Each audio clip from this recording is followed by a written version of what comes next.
When I review a game on this channel, I usually find myself talking about the mechanics or the gameplay elements more so than the story or artistic choices a game makes. These things are important, but they're really only half the picture. While a game is interactive and fun, it's also visual and oftentimes tries to resonate emotionally with us. In order for a story to be effective and to get me to care about the characters, like most people, I need a really good world for these pieces to be set up in. So many indie games these days try to tell a long-form, dramatic story with complicated characters and events, but totally fall short on where it all takes place. Take, for example, Dark Souls, a game I hold as the gold standard of world building.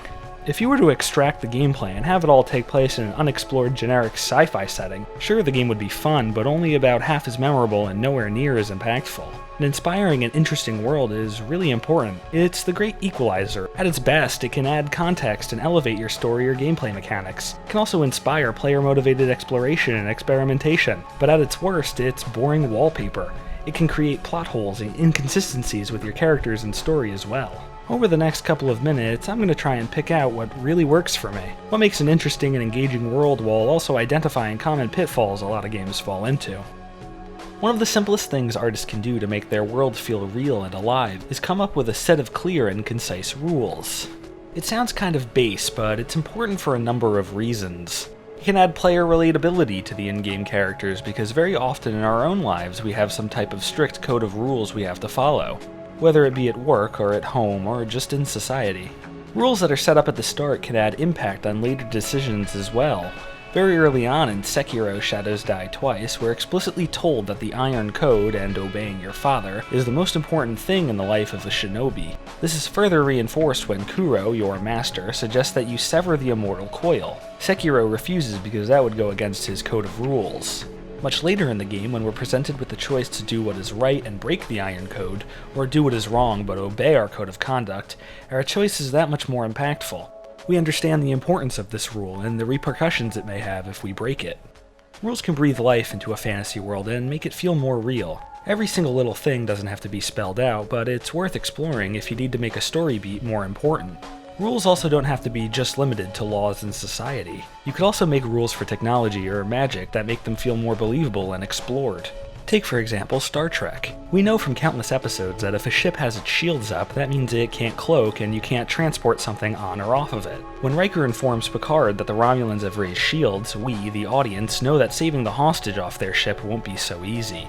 In this case, the simple act of raising shields can carry a lot of weight. We understand the complications and tension that accompanies it because of the rules of their technology. Seemingly innocent limitations can be used to a developer's advantage when trying to write a story or characters. It also makes it feel more real because in our own world is something rarely a wonder drug or a miracle gadget.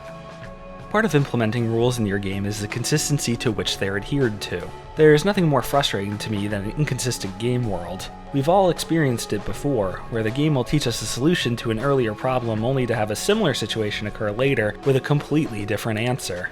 To illustrate what I mean, let's take a look at Dark Souls 3. We're taught in an integral boss battle that the only way to defeat a giant is to use a weapon called the Storm Ruler. The first line from its description says verbatim that it will bring giants to their knees. Lo and behold, this sword is useless against every other giant found in any other area. This makes me wonder, why even put this in the game? Why include a weapon that claims to specifically defeat giants while it actually only specifically defeats one giant? This just seems lazy to me. It's misleading and confusing. It makes me think the devs didn't understand the standard they set for themselves. It breaks my immersion and makes the game feel more gamey. While this is an example of inconsistency that resulted in Mike being very disappointed, we can contrast this with the first Dark Souls that had a moment of very intelligent consistency and application of rules. In the opening cutscene, we see Gwyn and his knights defeating the indestructible dragons by chucking bolts of lightning at them. We are never explicitly told that lightning defeats dragons, but we know this to be Gwyn's signature move. Look and see. Every dragon, or descendant of a dragon in the game, is weak to lightning. It was a pleasant surprise when I encountered the Drake in Drake Valley, and they fell rather easily to my lightning spear. I felt smart and powerful. The game taught me a rule of its world, and I implemented it to my advantage.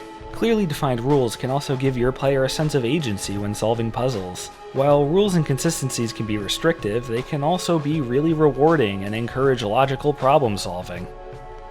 Speaking of logic, that's a pretty big point for me. In order for me to be immersed in a game world, it needs to make sense. Once again, that probably sounds really base, but so many games out there have worlds that are just totally illogical with no cause and effect. Just because you're crafting a fantasy world with magic doesn't mean it's a pass to lack common sense. Let's take for example this character in Final Fantasy XII. This makes no sense. Why would he ever be wearing something like this? This is totally illogical and just plain stupid. It feels like his armor was created with a design first and practicality second mindset. This feels alien to us because generally in our real world the opposite is true. Now I'm not saying booby armor can't exist. I just need an in-universe explanation or some type of justification. A good world has cause and effect. Damascus warriors favor speed over protection, so therefore they wear lighter armor. Simple. When a world's action doesn't have an equal and opposite reaction, the seams start to show, and although you may not immediately realize it, your brain certainly does. For example, something that really bothered me in Dragon's Dogma was the undead. Randomly at night, zombies can just rise right out of the dirt and a fight would ensue. Perfectly sound video game logic. But every action should have an equal and opposite reaction, right? Not in Dragon's Dogma. Citizens, officials, and the world itself didn't really seem to care that this was happening. Someone might mention the undead coming out at night, but no one was really doing anything to stop it. It was just kind of a fact of life that when you die, you come back as a horrible monster. Assuming that's the case, you would think people would start burning bodies or dismembering the dead to try and prune the undead horde. I'm not saying these things need to be deeply explored or talked about extensively, just acknowledged. Maybe even shown visually without any dialogue to let the player piece things together. Otherwise, it just feels like the devs don't care. They didn't think about their creation dynamically. They just thought, zombies would be a cool enemy, right? Yeah, and they come out of the ground, because that's where we bury the dead bodies. If you want your game world to feel alive, it's worth thinking about your townsfolk and NPCs as intelligent beings, who would try some form of problem solving without the protagonist. Of course, these are just my personal guidelines when I try writing a world for a tabletop RPG or a video game I want to make. I talked a lot about rules and consistency, and as we know, rules are made to be broken. A sudden shift in tone, a surprise law, or an inconsistent ally can all cause tension and keep players on edge. They can even be played for comedy. At the end of the day, these deviations are only as effective as what they're deviating from.